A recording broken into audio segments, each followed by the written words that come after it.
Hello my friend, you're listening to Ebird Online and I'm back with another review. And it's been a minute, but today we're going to talk once more about Nicole and Justin. This video is going to cover all the reasons why Nicole is nothing but a sugar mama to Justin. Guys, my money's on the fact that Nick is going to become infinitely less desirable après visa.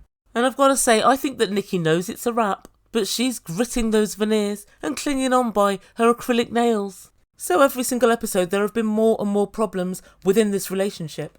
So first there was the fact that Justin kind of dropped into the conversation ad hoc that he'd been sleeping with other women whilst the two were together, albeit before they were engaged, but yeah, he hadn't been faithful. And when he dropped this information and Nikki questioned him, he had the following interesting excuse. And it wasn't until August with the ring, that's when you got serious, 100%. And you stopped having sex with other girls? Babe, this is better than masturbating. Wait, what? Oh Lord. Is that really your excuse? Justin, come on now.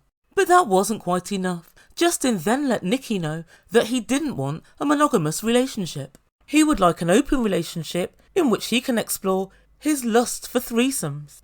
And guys, as you can imagine, this didn't go down too well. No pun intended. Lie. And Justin of course excused all of this by saying, I don't know actually when our relationship started. Which is kind of an excuse of the we were on a break variety. But guys, that wasn't all. After that, Justin actually said to Nikki to her face, I like you in terms of personality, but in terms of sexually, the feeling's not there. So yeah, to me this is a wrap. This relationship's dead. Guys, let's pick over the carcass. Yes, that's right, it's 90 Day Fiancé Season 10, the breakdown of Nikki and Justin stroke Igor. But right before we get into it, I just want to say, if you haven't yet done so, please consider subscribing to my channel. Hit it, press it, smash it, caress it. Subscribe my friends, subscribe. And if you enjoy the video, please consider sharing on your social media. Right, smash that like button and start listening. And now without further ado, I give you Nikki and Justin. So as we know, this relationship started out on a bed of lies. Nikki and Justin were in the middle of an argument, about housework no less, when Nikki decided to just blurt out that she'd in fact been born a man.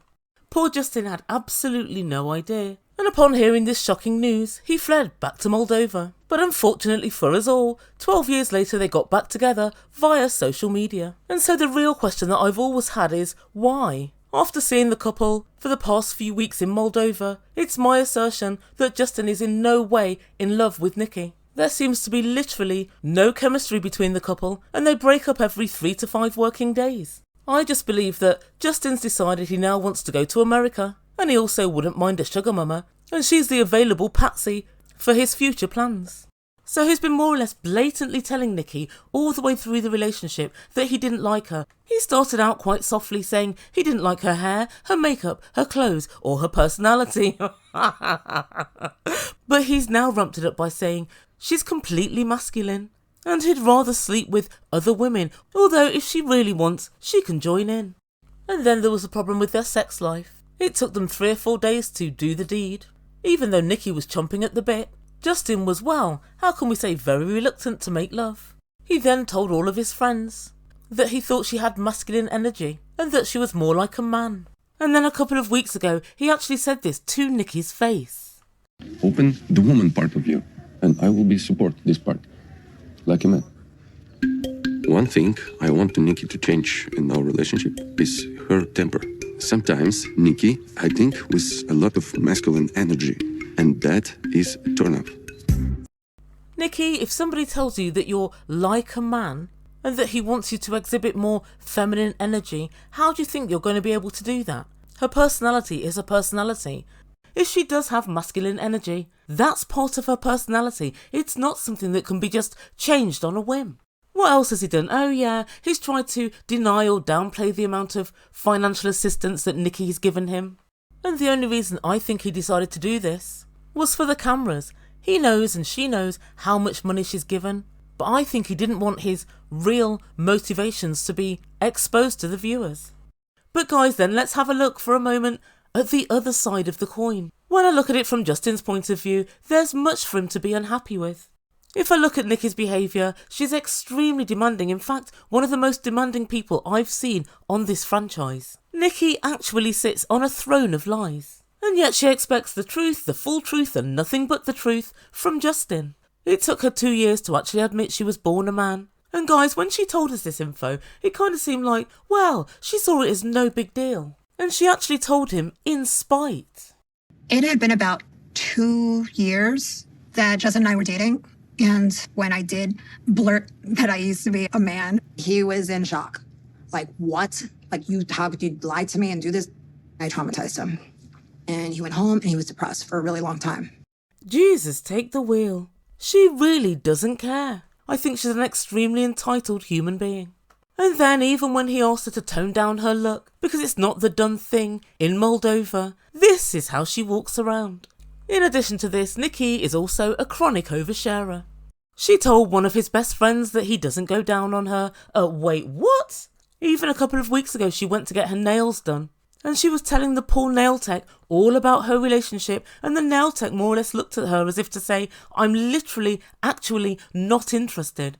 Like, make love. Years ago, we used to have multiple times in a day, 3 times a day, every day. And now, down to like 2 times, 3 times in the week, to now once in the week. And she kept saying, oh, Moldovan guys, are they like patriarchal? Are they dominant?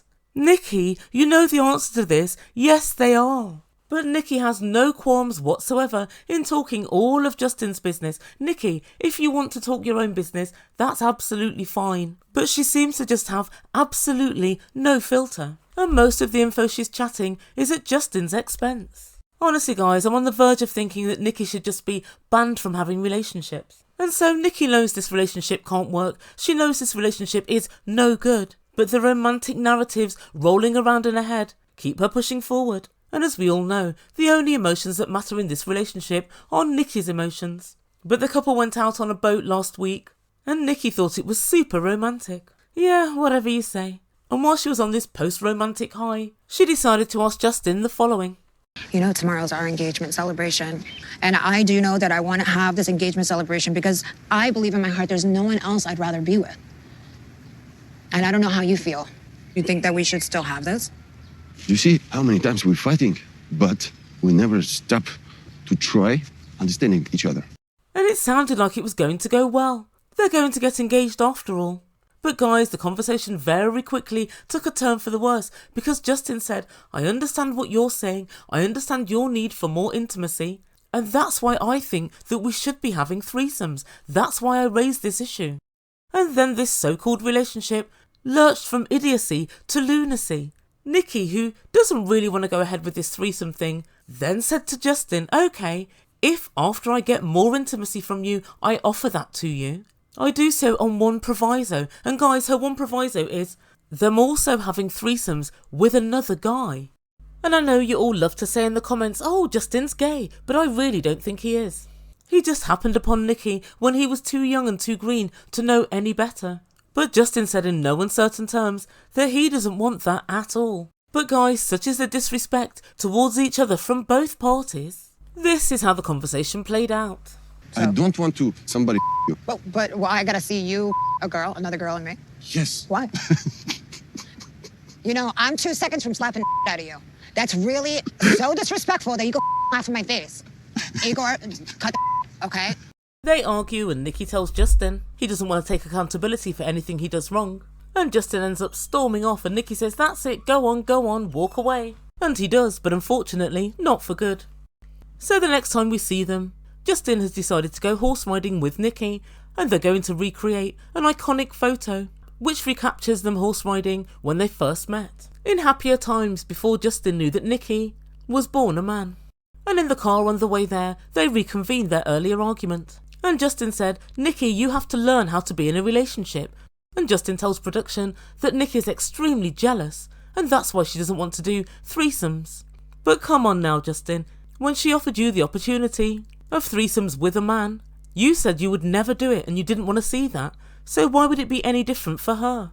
And Justin reminds us of how his friend Yvonne thinks he should handle Nikki. After I speak with the one, he tells me I need to be more man. in this relationship. And I think that's true. And Justin tells us he's going to take control of the relationship and be the man. Oh really, Justin? When that happens, let us all know. It's never going to happen. And so the couple go horse riding and they do enjoy their day. And at the end of the segment, they're hugging each other and it seems that they're back in love. And Nikki tells Justin she does want to have her engagement party the following day. We both don't deserve this fighting, but I do know that I love you and I want to be with you. Me too. So I think that we have made some progress. Let's enjoy our engagement celebration tomorrow. Is that what you want to? Of course.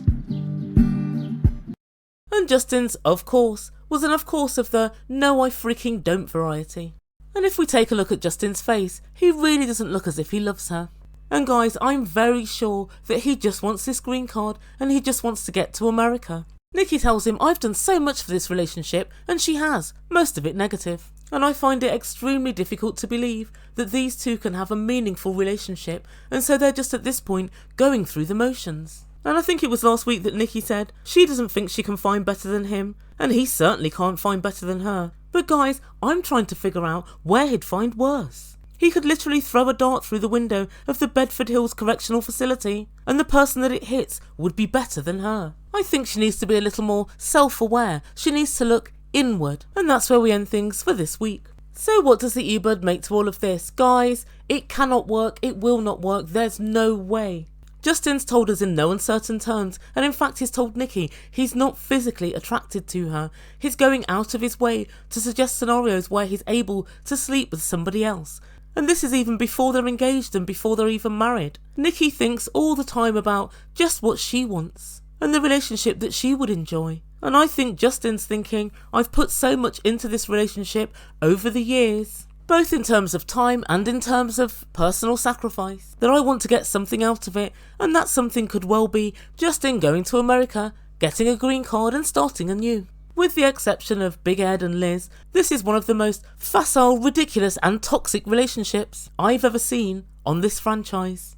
Nikki lives in fantasy world, and Justin's having to try to make this relationship work through gritted teeth. He's having to force himself to sleep with Nikki, and no good can come of that. So guys, let me know what you think in comments down below. Let me know, whose relationship do you think was more ridiculous than this? There aren't many takers. And how long do you think it will take for Justin, after he gets his green card, to jog Nikki on, in much the same way that Natalie did with Mike? I give him but a few months. So yes, let me know what you think in comments down below, and I'll get on with another video. Guys, thanks so much for listening. Please don't forget to like and subscribe and all of that good stuff. And if you know someone who may enjoy this video, please don't forget to share on your social media. And I'll see you soon. You've been listening to Ebird Online, and I bid you good day.